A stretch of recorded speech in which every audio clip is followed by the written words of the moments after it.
Hi there, my name is Cynthia Wakio, and I hope that you've been enjoying the videos we have been putting out for you. We have been seeing your comments and we'll get back to you as soon as we see them. And today we are going to be giving you tips to fully employed people on how they can start their side hustles and what type of side hustles they can start. Thank you for joining me. Thank you, Cynthia. So start us off by telling us, when you're employed, you're fully involved. What factors should you consider before considering a side hustle? That's a very good question, and it reminds me of the way I started my business. For those who are watching this channel for the first time, I've been in HR consultancy for the last 12 years, but I didn't begin day one, being independent. So it started as a side hustle. I believe I worked close to 2 years while I was still full-time engaged.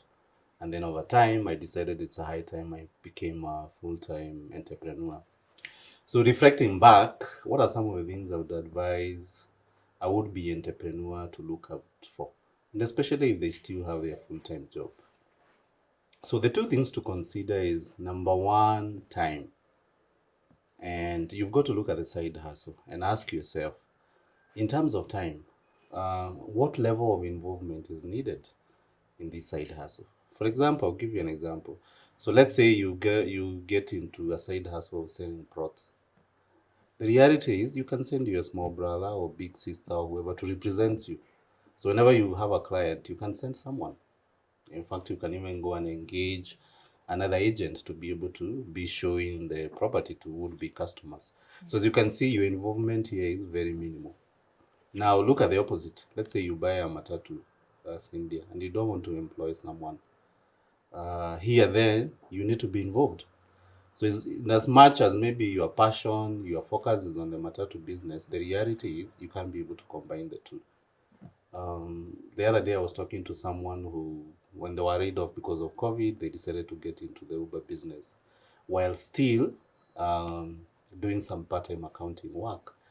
And so this gentleman, it was hilarious because he was telling me the way he would go to the client all sweaty, because he's come from driving the Uber. So here he is combining the Uber and also being an accountant. It's not an easy job. Yeah. So the first consideration is with the side hustle I have in mind, how much time is it going to take? And in some instances, you might find if the side hustle requires a lot of your time, then the probability of you combining the two is not there. The other one, closely related to time, is the risk aspect. So there are some businesses you'll find, if they need the involvement of a third party, then the risk becomes very high. So an example is if you start a shop, a general shop. So here is customers are coming, they are buying from you, and they are giving cash. So if you are not there, what is the probability of things going amiss? They are very high, because if you employ someone and let's say they are not trustworthy, then you may not be getting the true picture of what is happening in the business. Yeah. So I've also seen people who they buy also a matatu and they give this matatu to a driver. And then whatever you've agreed upon, they'll be giving you at the end of the day. They come with stories. I don't know the police. I don't know the car broke down. All these funny issues. So you find, in fact, they normally say, like, if you hire a matatu driver, they'll be working for you and also working for themselves. So within 2 or 3 years, you find the matatu driver they have a new matatu and you still have your old one. Yeah. So based on my experience in there, I would say those are the two factors. How much time will the business require of me? And then also, what is the risk? If I give this to a third party, is the risk high? Is the risk minimal? Or is there no even risk? For example, that example I gave you for selling land, you have the documentation. So if I send you to go and show a customer, the worst you can do is mis-sell. But otherwise, the property still remains mine. Yeah. But if I give you an Uber, you can go, the spare parts, you go sell the car or the spare parts or whatever kind of thing. So you can see the risk aspect is also very critical. Yeah. So let's get real.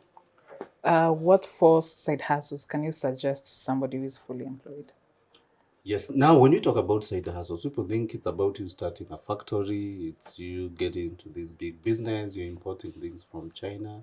Whereas those can be side hustles. And there are people who are doing that, on a part-time basis. But for me, the way I look at side hustle is what will give you an extra income. So that's the starting point. So when you have that in mind, there are various options available out there in the market that can give you an extra income and they will not require a lot of your time. So I'll share with you what I consider 5 areas someone can invest in, especially if you have a full-time job and for now you're not ready to transition to being a full-time business person. Yeah. So the first one is investing in shares and government securities. So if you go talk to your bank or an agent, CBK agent, so it can either be a bank or it can be a securities agent, you can open a CDS account and you can be able to invest in government bonds. If you have from 100,000 shillings and above, I believe, for government securities, and some of them are giving a return of even up to 14%.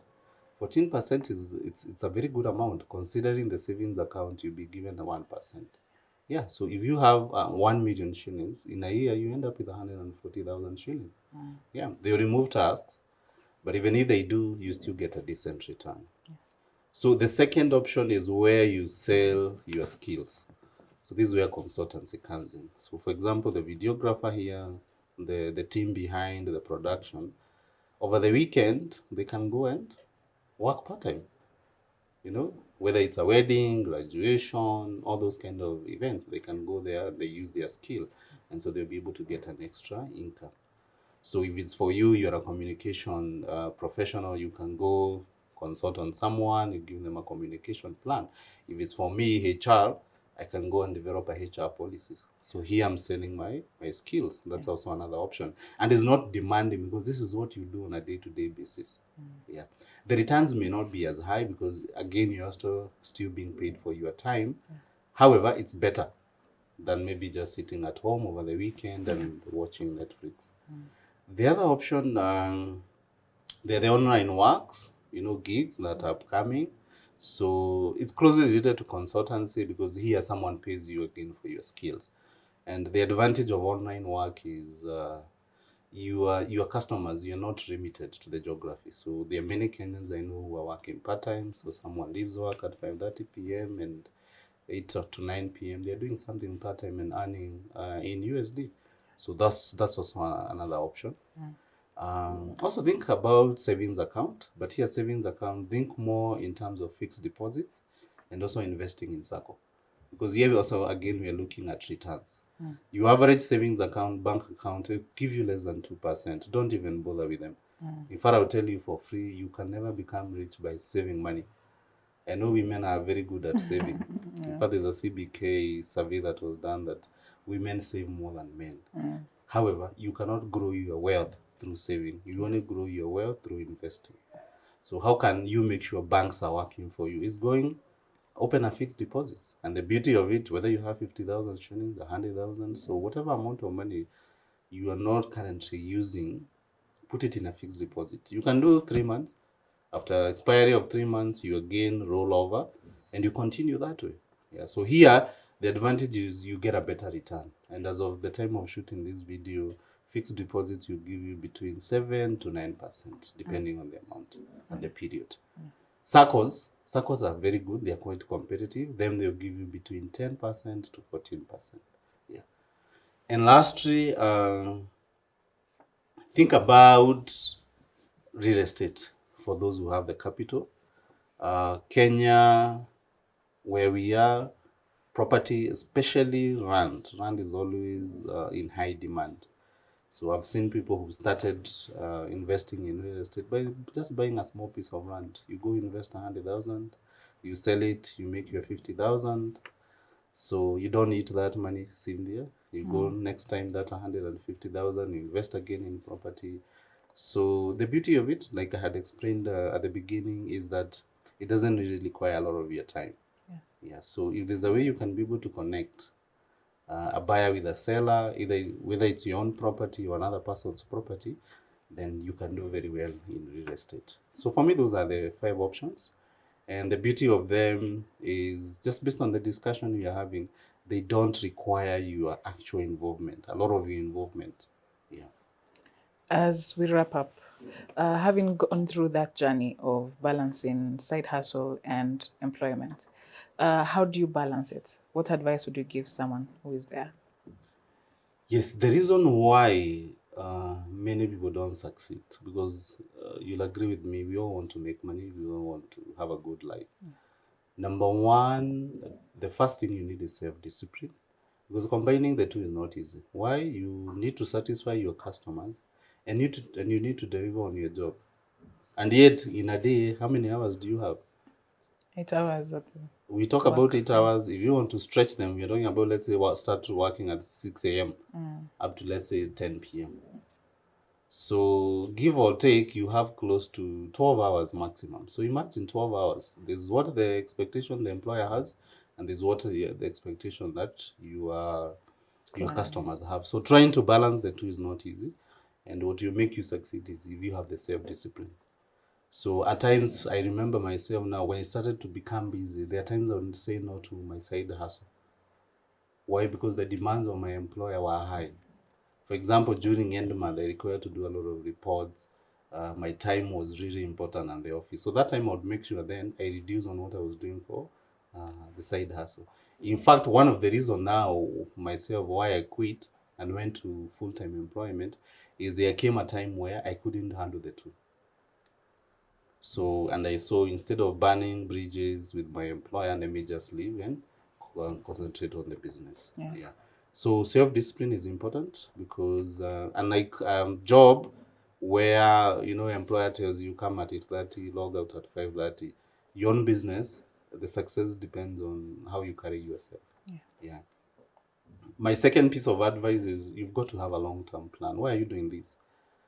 I see people like selling things on Facebook, making 2,000, 3,000 shillings. That's not a side hustle. It can be in the sense that it's giving you money, but where is it taking you? Because Cindy, if you start selling these earrings, everyone is selling them. And you might find even your job, the much you make in a month, maybe you only make 2,000 shillings. Now compare with your salary. Should you really be focusing on those earrings giving you 2,000 shillings? So you've got to have a bigger picture. So why am I working towards this, and what am I getting? Yeah. So for me in HR, if someone comes and tells me, Paminas, I'll pay you 2,000 shillings for making a job description, is that the best use of my time? So for me is to ask myself, if I went, let's say, maybe got another job in HR where I'm able to increase my salary by 50,000, 100,000, is that a better deal than this other one? So you've got to have a long-term plan. Yeah. And the way I would advise someone is the whole essence of side hustle is you are starting it to exit, let's say, employment. Yeah. But it shouldn't be just for the sake of making some 5,000 shillings or 10,000 shillings. Yeah. And lastly, you've got to keep evaluating what's working and what's not working. Yeah. So if you find that you're finding more joy, more money, more satisfaction in the side hustle, sometimes even if it's not paying a lot, or similar to your job, then there's no harm in transitioning. If you try the business, it doesn't work also, you've got to be realistic. Maybe that's not what you were meant to do, Cynthia. So also, there are also ways to grow in employment. Yeah. So for me, that aspect of, keep checking, keep evaluating to see what's working best. And then from there, you can make an informed decision. Yeah. I think people go wrong at the not having the bigger picture, a clear picture where they're headed. Yes. And there's all these, I don't know why not everyone was born to be an entrepreneur. That's a fact. Yeah. Same as not everyone was born to work. There are people who thrive in either. Yeah. And you remember what I shared with you? There are people who I know, they're earning millions in employment. And there are people who, in this channel is all about starting a business, but there are people who are really struggling in business. So you've got to look at your strengths, see what suits me, and then focus there. Yeah. All right. Thank you so much for that. Karibu sana. Thank you for watching. I remember asking you to leave comments on our last video so that we can address it in the next video through a Q&A. We will be doing that in our next video, so I recommend that you watch out for that. See you in the next video.